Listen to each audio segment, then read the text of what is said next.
শিক্ষিত নিবনুৱা যুৱক যুৱতীৰ এটা ভাল খবৰ লৈ মই প্লেট যোগে আপোনালোকক দেখুৱাইছোঁ শিক্ষকৰ বাবে ভাল খবৰ শিক্ষাৰ বাবে উৎসৰ্গিতসকলৰ বাবে ভাল খবৰ ৰাজ্যৰ শিক্ষিত নিবনুৱা যুৱক যুৱতীৰ বাবে সুখবৰ শীঘ্ৰে প্ৰাথমিক পৰ্যায়ৰ ৫,৫৫০টা শিক্ষক পদক নিযুক্তি দিয়া হ'ব ইয়াৰে ৩,৮০০টা পদ উচ্চ প্ৰাথমিক বিদ্যালয়ৰ ১,৭৫০টা পদ নিম্ন প্ৰাথমিক বিদ্যালয়ৰ এই পদসমূহ পূৰণৰ পূৰ্বে শুক্ৰবাৰৰ পৰা নথি পত্ৰ পৰীক্ষা প্ৰক্ৰিয়া আৰম্ভ হ'ব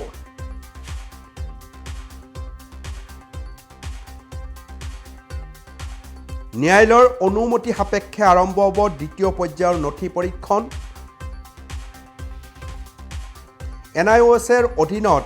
DELED কৰাসকলেও পাব সাক্ষাৎকাৰত অৱতীৰ্ণ হোৱাৰ সুবিধা খুব গুৰুত্বপূৰ্ণ খবৰ শিক্ষিত নিবনুৱাসকলৰ বাবে যিসকলে শিক্ষাবৃত্তিত নিজক উৎসৰ্গিত হ'ব খোজে সেইসকলৰ বাবে এয়া খুব ভাল খবৰ শীঘ্ৰে প্ৰাথমিক পৰ্যায়ৰ ৫,৫৫০টা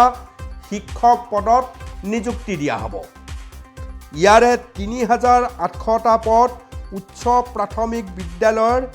১,৭৫০টা পদ নিম্ন প্ৰাথমিক বিদ্যালয়ৰ এই পদসমূহ পূৰণৰ পূৰ্বে শুক্ৰবাৰৰ পৰা নথি পৰীক্ষণ প্ৰক্ৰিয়া আৰম্ভ হ'ব ইয়াতকৈ ভাল খবৰ গুৰুত্বপূৰ্ণ খবৰ আৰু ইয়াত যিসকলে শিক্ষক হ'ব খোজে সেইসকলৰ বাবে ই আৰু গুৰুত্বপূৰ্ণ খবৰ প্ৰাথমিক পৰ্যায়ৰ ৫,৫৫০টা শিক্ষক পদ ইয়াৰে ৩,৮০০টা উচ্চ প্ৰাথমিক বিদ্যালয় আৰু ১,৭৫০টা পদ নিম্ন প্ৰাথমিক বিদ্যালয় মই ভাবোঁ শিক্ষা সমাজত আটাইতকৈ কঠোৰ কামটো হৈছে প্ৰাথমিক স্তৰৰ শিক্ষাগুৰু হোৱা ই বৰ সৰু কথা নহয় প্ৰাথমিক স্তৰৰ ছাত্ৰ ছাত্ৰীসকলক শিক্ষা যদি আপুনি দিব লগা হয় তেতিয়াহ'লে আপুনি এক প্ৰকাৰ নিজক মাক দেউতাকৰ শাৰীত থ'ব লাগিব আমি জানো ঘৰখন পঢ়াশালী শিক্ষাৰ প্ৰথমটো কঠীয়াতলী আৰু সেই ঘৰখনৰ পৰা প্ৰাথমিক বা প্ৰাক প্ৰাথমিক স্তৰত যেতিয়া এটা শিশু ওলাই আহে তেওঁৰ দ্বিতীয়খন ঘৰ হয় বিদ্যালয় আৰু পখিলাখেদা বয়সৰ শিশু সেইসকলক আপুনি পঢ়ুৱাবলৈ লওঁতে কণ শিশুহঁতৰ বহু ওজৰ আপত্তি থাকে য'ত আপুনি নিমিষতে দেউতাকৰ দৰে হ'ব লাগিব য'ত নিমিষতে আপুনি মাকৰ ভূমিকা ল'ব লাগিব হঠাৎ আপুনি মামাক হৈ পৰিব লাগিব হঠাৎ আপুনি সেই বয়সলৈ উভতি গৈ সেইসকল কণমানিৰ লগত একেলগে মানসিক স্তৰত নিজক থিয় কৰাব লাগিব ইমান সৰু কথা নহয় আমি জানো ইতিমধ্যে শিক্ষক নিৰ্বাচনৰ বাবে সৌ তাহানিৰ পৰাই টেট পৰীক্ষা অনুষ্ঠিত হৈছে অৰ্থাৎ এজন শিক্ষক হ'বৰ বাবে যি দক্ষতাৰ প্ৰয়োজন হয় সেই দক্ষতা জোখা এটা পৰীক্ষাৰ নাম হৈছে টেট পৰীক্ষা এই যে স্পৰ্শকাতৰ কথাবোৰ এই যে প্ৰাক প্ৰাথমিক উচ্চ প্ৰাথমিকৰ ছাত্ৰ ছাত্ৰীসকলৰ বাবে যে শিক্ষকসকল কেতিয়াবা মনোৰোগ বিশেষজ্ঞ হ'ব লাগে কেতিয়াবা বন্ধু হ'ব লাগে কেতিয়াবা মাক হ'ব লাগে দেউতাক হ'ব লাগে মামাক হ'ব লাগে কেতিয়াবা শিক্ষকৰ যিটো চৰিত্ৰ সেইটো কম আৰু বহু পৰিমাণে কেতিয়াবা ঘৰৰ অভিভাৱকজন হোৱাৰ দায়িত্বটো বাঢ়ি যায় এয়া বৰ সৰু কথা নহয় সমগ্ৰ পৃথিৱীত শিক্ষাৰ যিটো পদ্ধতি সেইটো ব্যাপক ৰূপত সলনি হৈছে সৌ তাহানি কৈছিলোঁ আমি চেকনিৰ আগত বিদ্যা এতিয়া চেকনি দূৰত বহু দূৰত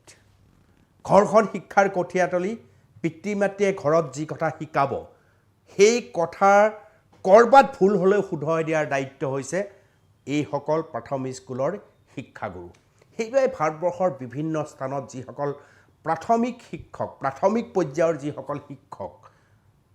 প্ৰাথমিক স্তৰৰ শিক্ষকসকলক আটাইতকৈ বেছি গুৰুত্ব প্ৰদান কৰে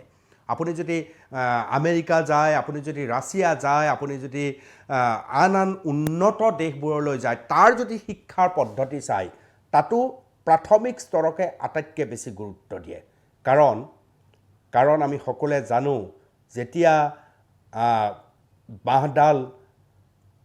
আগলি ৰূপত থাকে তেতিয়াই সি ইফাল সিফাল হ'ব। যেতিয়া পুৰত হ'ব তাক আৰু বেকাও কৰিব নোৱাৰি, চিধাও কৰিব নোৱাৰি। যি মূলা মাৰে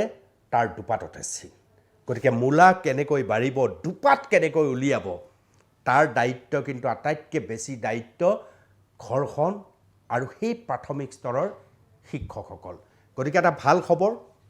সেই প্ৰাথমিক স্তৰৰ ছাত্ৰ ছাত্ৰীসকলক আগবঢ়াই ভৱিষ্যতৰ নাগৰিক গঢ়ি তুলিবৰ বাবে আকৌ কেইটামান পদ ওলাইছে, 5,500টা পদ। মই আকৌ এবাৰ দেখুৱাইছোঁ সেই পদৰ তালিকাখন আপোনালোকক ফুল স্ক্ৰীনৰ জৰিয়তে দেখিবলৈ সক্ষম হ'ব আপোনালোকে। ৰাজ্যৰ শিক্ষিত নিবনুৱা যুৱক যুৱতীৰ বাবে সুখবৰ এয়া।